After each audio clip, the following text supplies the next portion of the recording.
is the Investor Connect podcast program. This is Hall T. Martin. I'm the host of the show, in which we interview angel investors, venture capital, private equity, family offices, and many other investor groups for startups and growth companies. I hope you enjoyed this episode. Thank you for joining us.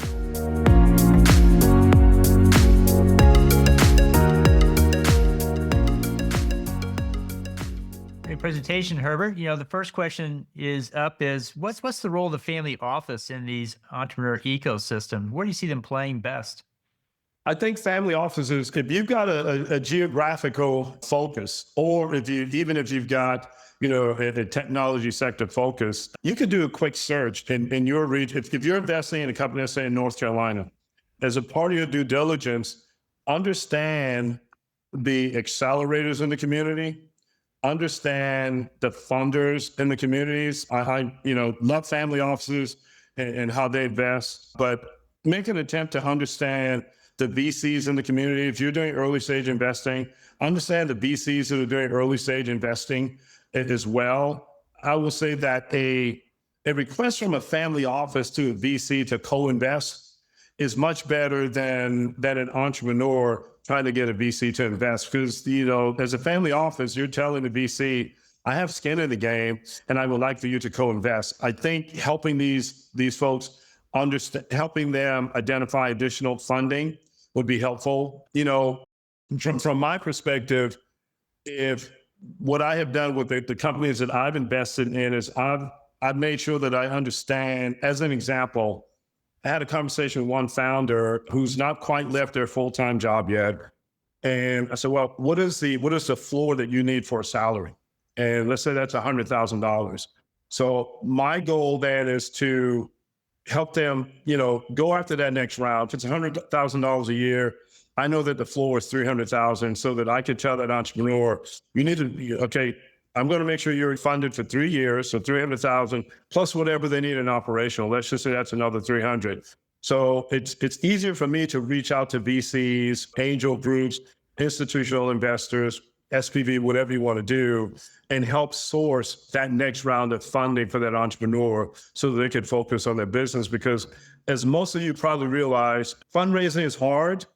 And fundraising is a skill and a talent that most founders don't have. They just know how to do that thing that they do. So they're horrible at fundraising. So I would encourage family offices, as a part of your due diligence, ask yourself, are there resources or connections I have in the funding space that I can engage to say, hey, I'm going to do this. Will you co-invest if we hit X milestone? One thing family offices do for the ecosystem is they fund emerging managers in the VC space. Pension funds, foundations don't usually do that. They have to have 10, 15-year track record before those guys come in. But where have you seen the family offices impact on the emerging manager side? I will say with family offices, you may have an emerging manager come to you and say, hey, my minimum is, if we're looking at the minimum investment is $500,000. I would say just blow past that and, set your own minimums. If you've got $100,000 to commit to an emerging manager, just counter offer. I don't care what the docs say. Just counter offer that, hey, we'll commit at 100,000, or we'll give you 50, assuming that you find another 50 to match this, right? What you're doing is changing the narrative for that emerging manager. Now they're not calling Hall and saying, hey, Hall, I need $5 million. They're calling Hall and saying, hey, XYZ family office has committed 50. Can I get you coming for 50 or 100 to match that or 2X that? That's a completely different conversation, because now they've got a little bit of social capital, a little bit of reputational capital when they're having the conversation. Great. One comment I hear from family offices is that they don't have a deal flow process in place. So funding startups is a bit of a challenge. What are some strategies to get around that? I would say find an emerging manager that you could bolt on to their due diligence process. If, a lot of times folks will ask, well, what is your pipeline? I think every emerging manager should have a pipeline, if you will. And I think because most family offices may have someone who's operationally sound, if you will, and that doesn't mean that the emerging managers. So I would say bolt on to a few emerging managers. And quite frankly, If you ask them to send you a copy of their due diligence process in a Word document, I would say just deconstruct that and create your own due diligence, because you're, as a family office, you probably have tons of, fund managers calling you. Just ask them, hey, send me a sample of your due diligence process. And then just look at those and create one yourself. Right. Well, most family offices have impact investing as a part of their thesis, but when we talk to startups and we ask for their impact, say graduating students, we often get the answer back, we've done 3 students so far, or 5. How does the family office review that and say this is going to have big impact someday versus it is always going to be 3 to 5? How do you assess impact, I guess, at the early stage? I would recommend, if you can, have conversations with the individuals. And when I say the individuals, if they're asking for, if you want to know the impact, and say, well, we've invested in these 3 women founders, right? It's more important to understand the how instead of the what, if you will. So if you're having conversation, if they say we've invested in 3 female founders, ask them if you can have a conversation with them. And then talk to these founders about what was the process like. If you find that the process was arduous and bumpy, then they don't have a process that's scalable. But if you find that, that entrepreneur says, well, I had 4 or 5 calls with Herb. He asked me questions. He helped me identify potential board members. He talked to me about a productization and commercialization specialist. So those are the things that you're looking for, right? Not that, my God, it took 9 months for me to get $50,000 from this dude. That's telling me that they're not truly invested in impact. No entrepreneur, when an entrepreneur is looking for funding, they're not looking for a 6-month process. They're looking for some signaling that says that you will be engaged. Great. So tell us more about your fund and what you're doing there with your group and what success you've seen so far. Early on, my target initially was, underserved, underrepresented founders in the Southeast. And quite frankly, what I found is that there weren't a lot of venture backable, underserved, underrepresented businesses in the region. There are a lot of Main Street businesses that needed like $20,000 or less to help them hit velocity. And when I say hit velocity, these companies would probably never get above 500,000 or $1 million, right? But they would create a sustainable living wage for these entrepreneurs, and you can get 18 to 25% of your money. What I've done instead is partnered with a federally funded research and development center, a MITRE, in conversations with others and identified IP that has a commercial use. I mentioned the Haruki platform. That's IP that came out of the federally funded research and development center. And then the other one, Nexus RFP, that came out of them as well. And so I just reverse engineered the process, identified the business, and then recruited the founders and brought all the founders in. We've got 8 founders now that we've recruited in. There's a founding CEO. And as I said earlier, that scaffolding, just creating that scaffolding. I'll just, with Nexus RFP, we got a patent attorney, a Filipino African-American woman that's actually going to be running that as the CEO. And then we've got 2 other African-American males as founders. But bringing her in, partnering with a product and commercialization specialist, connecting them with a bookkeeper and an accounting firm that's setting up the financials, training, partner with a law firm. Most of these folks, they don't know what a cap table is. They don't know what a term sheet is. So partner with a law firm that's educating them on all of these things as well, and creating a go-to-market strategy, helping them identify what the support structure looks like. And that's been successful to me. I've got a couple of companies in due diligence now that they're revenue generating, but again, they're startups and they lack that scaffolding needed to help them hit velocity. And when I say hit velocity, all the companies that we're investing in, they'll all generate, a couple $1 million here, within 24 to 36 months. Great. Well, appreciate the update there, Herbert. Thanks so much for a great presentation. We're at the end of our time, and we'll connect you with people in the audience who would like to learn more about the work you're doing there as well. With that, let's go ahead and switch over to our first presenter today. We have Mark Deschamps of Bioxos, who will be pitching first. Each company gets 10 minutes to pitch, 5 minutes for Q&A. And so please post those in the chat box if you have any questions. And with that, let's go ahead and bring up Mark first. Mark, we see your slides, so kick off whenever you're That's it. ready. Thank you, Al. And thank you for the great presentation, Herbert. Before, I worked personally also in an ecosystem, so I understood very well your points. So Bioxodus is a biotech company, and the aim of our biotech company is really to bring a new hope, a breakthrough hope for patients affected by stroke. I will go back on the stroke in a while. So the mission is really to develop therapies for a wide range of thromboinflammatory indication. The first one, as you understood, is stroke. So BIOX-101, our first compound, is a first-in-class treatment, and we are dedicated this first-in-class treatment for the first indication, which is intracerebral hemorrhage. We are already in a phase 2A clinical trial, so-called BIRCH trial. It is an open-label control trial. And we are going to produce in a couple of months the first interim data, so the first clinical data among patients. And in parallel, we are also submitting actually for orphan drug designation because, and again, I will go back on that, stroke is very prevalent in the population, but hemorrhagic stroke is by far less. And in Europe and in US, it is an orphan disease. And so we submitted for both FDA and EMA recently, and we expect a decision by the end of the first quarter. Alors, what is particular to this first compound, BIOX-101? It's coming from a platform. Sorry for that. So I have something in my screen. Voila. So, from a platform coming actually from the tick saliva. If you understand what the tick is doing, the tick is the insect staying in the host of the animal. However, the tick is not seen and rejected by the immune system. And on top of that, the tick is keeping the blood liquid to continue to eat the blood and do the reproductory cycle.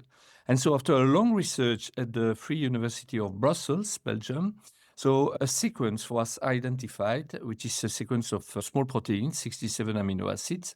And based on that, we could develop not only the first indication, but also other indication like ischemic stroke, or other thromboinflammatory indication. And we have strong intellectual property portfolio and a very evergreen strategy for IP. Alors, we are a team of seasoned executives. Personally, I spent more than 30 years at GlaxoSmithKline, either in Belgium or in London at the HQ, managing companies in Europe and managing commercial operations. And we have an extensive experience in advancing drugs from discovery to market because the chief medical officer is coming from Roche and spent 20 years actually of his life in doing that. Currently, the company is in a Series A extension. So the fundraising is ongoing and we want to continue to fund the phase 2A, but also to anticipate the phase 2B. Phase 2B will be an efficacy trial. And the Series B, which is supposed to fund actually the full phase 2B and the new indication, will start in Q2 this year. And the company raised to date 34 million euros, so let's say $36 million since the creation. So, as I said, we have the possibility to develop not only the first indication, but also other indication with BIOX-101. We are also looking to develop BIOX-102, which will be a long-acting formulation, and BIOX-201, because I will go back again on that. We have a very, very strong anti-inflammatory activity with this compound, and we would like to continue to focus the development on acute and chronic inflammatory disease as well.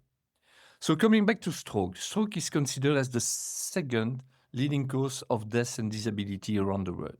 And this is a neglected disease generating a lot of burden, not just on the patient and the family, but as you can imagine, a lot of cost also for the healthcare system. And there are two types of stroke. The one which is the primary objective of the company is hemorrhagic stroke, which is due to a rupture of a blood vessels in the brain. It's only 13% of the cases in US and in Europe, but responsible for 40% of all stroke-related deaths. And there is absolutely no indicated treatment, no specific treatment currently available to help the patient to avoid going too far actually with neuronal death and damages in the brain. And on top of that, what we are focusing, the first indication, intracerebral hemorrhage, is the most common type. Next to that, you have ischemic stroke. Most of the time when you hear about stroke, it is an ischemic stroke. Because again, in US and in Europe, it's 87% of all strokes. But there is a treatment, standard of care, alteplase for thrombolysis, dissolving blood clots, or if it is too late, so a surgery to take the clots out of the brain. And the last unmet medical need for ischemic stroke is the prevention of secondary hemorrhage and ischemic lesions. So we are focusing on intracerebral hemorrhage, so hemorrhagic stroke. And if you look to the milestone, the near-term milestone, so we are working on the first interim report, so the first clinical data among patients, and we'll have this report by Q1, end of Q1 this year. The clinical trial will continue to enroll until the end of this Q1 as well. We will generate the second interim analysis after the full enrollment. And as I said, we expect FDA and EMA decision or orphan drug designation also by the end of this first quarter. Once we will have orphan drug designation status or decision on that, we will move to FDA and EMA to discuss fast track approval and prime application in Europe because, again, there is nothing to treat the patient, nothing available. So we might, after the phase 2B, end up with a conditional marketing approval. Next to that, we would like with the Series B to cover the development of BIOX-101 in ICH for the phase 2B, potentially the pivotal efficacy trial, but also to move the new indication also in the preclinical stage and to continue to develop our new compound in acute and chronic inflammatory disease. To come back on the mode of action BIOX-101, and again, the fact that it is a protein identified, it's not an extract of the saliva of the tick, it is a sequence identified in the saliva. We combine very interesting activities, and that's a unique mode of action. On one end, we have an anti-inflammatory effect because we inhibit actually the neutrophil, either the migration, but also the activation and the release of the net, so-called the netosis, which is very lethal for the neurons. And we have an anti-clotting effect, so we could prevent the secondary, let's say, ischemia in the brain, because around the hemorrhage, we have formation of small blood clots, which are going to generate further ischemia in the brain. We can prevent, because we inhibit the factor 11 activated and factor 12 activated, but without increasing the bleeding risk. Patient is coming with an hemorrhage. You don't want to increase the hemorrhage when he's coming to the hospitals, but with our compound, we can prevent actually the neuroinflammatory cascade and prevent the formation of the blood clots, but without generating further bleeding. And that's what we have demonstrated actually in preclinical model. So I don't want to go into the details, but just look to the left-hand side of the slide. In this specific ICH model, murine model, we validated the safety profile, no increase of hemorrhage, no increase of edema. We demonstrated a clear anti-inflammatory effect, so we prevent the infiltration and the activation of the neutrophil. Again, this white blood cell is coming after 4 to 6 hours on the site of the hemorrhage. Protective effect on the neuron, so we decrease the neuronal death in the area of the hemorrhage, which is very key for helping patients to recover faster and better. Functional outcomes is not yet available because we are going to present the data to the Stroke Congress in Los Angeles next week. But we have a positive effect on the functional outcomes, and we demonstrated also the antithrombotic activity in this model, but also in a lot of other models. So going back to the pathophysiology of ICH, the patient is coming to the hospital with primary brain injury, with the hemorrhage. We can't do anything about that. But what the physicians can do for the patient today is to prevent the secondary brain injury, again, which are happening after 6 to 72 hours, up to 72 hours after the onset of the hemorrhage. And this is mediated by the neutrophil. So the neuroinflammatory cascade generated by the neutrophil and generating further ischemia in the brain, edema, neuronal damage. And in the blue box, you can see what we have proven actually in the preclinical model. So the activity of BIOX-101, we don't increase the bleeding risk, we inhibit the neutrophil and the recruitment of the nets. In other words, we protect the neurons, we have an antithrombotic activity and no increase in the edema. So we went through a phase 1 trial with healthy volunteers, which was positive. Then we moved to a phase 2A trial, which is a safety trial. So that's a randomized open label. So the good news, we can see what's happening to the patient. Proof of concept study to evaluate safety first, safety tolerability, and efficacy among patients coming with a spontaneous ICH. And this is actually an IV perfusion. So we administer the drug during 48 hours to cover 72 hours, really the window where it is impossible for the physician really to give something to the patient. So we really confirm the safety of Biox 101. We did it after 8 patients, and now we're looking after 16, the interim report. And we are also exploring potential impact of Biox 101 on efficacy endpoints, secondary objective, looking to edema, neuroinflammation, mortality, functional outcome at different time points, brain ischemia, deep venous thrombosis. So one word about the market. It is, as you understood, a very nice market potential because the unmet medical need is very high. Again, there is nothing to treat the patient. 2 million cases a year worldwide, 200,000 cases a year if you combine US, Europe, the big 5 countries, and Japan. No competition, so you don't have to displace any competitor. You don't have to displace any medical intervention except for the very dramatic cases where they have to go through surgery. The market for pharma industry is very interesting because it is concentrated just in intensive care unit and a stroke unit, even in China. And we are looking to, as Bioxodes, we are looking to focus on US, EU, potentially Japan, and seeking partnership for China. Because in China, I spoke about 200,000 cases in US, EU, and Japan. In China, it's 800,000 cases a year. So it is a huge burden. It's the first cause of mortality and disability, stroke in general, in China. So if you take the realistic assumption, if you limit the geography to US, EU5, and Japan, you can easily generate $1.5 billion peak sales, annual sales. And if you add China and the rest of Europe, you can double very easily this potential. So also looking to exit, I took some example actually of a recent exit for rare disease. Again, here we are speaking about orphan disease, but that's a rare disease as well. And you can see that the potential is there to interest pharmaceutical industry. And we are, as you can see at the bottom of the slide, discussing already with quite a lot of pharma companies. Not all are on the slide here, and they are all waiting for the interim phase 2A results, which are going to be produced by the end of this quarter. At the very bottom of the slide, you see also the Chinese companies we are discussing with today. So, last slide, with regard to the financing, before moving to the Series B, we are looking to extend actually the Series A. We did the first pre-closing of the Series A with 12 million euros, and we are looking for 5 additional one. Why?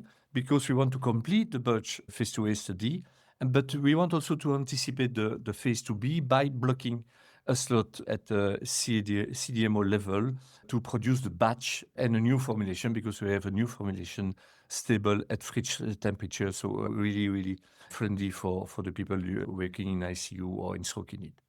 And the term is a convertible loan with a conversion at 30% discount to the Series B share price, and also an 8% annual interest, which will be convertible as well. The post-money valuation of the company today is more or less $34 million.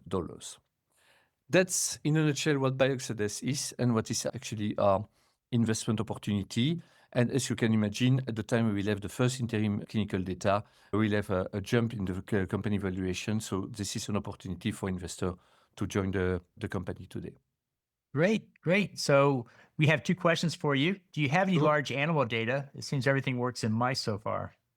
Yeah, actually, we don't have a lot of validated intracerebral hemorrhage model.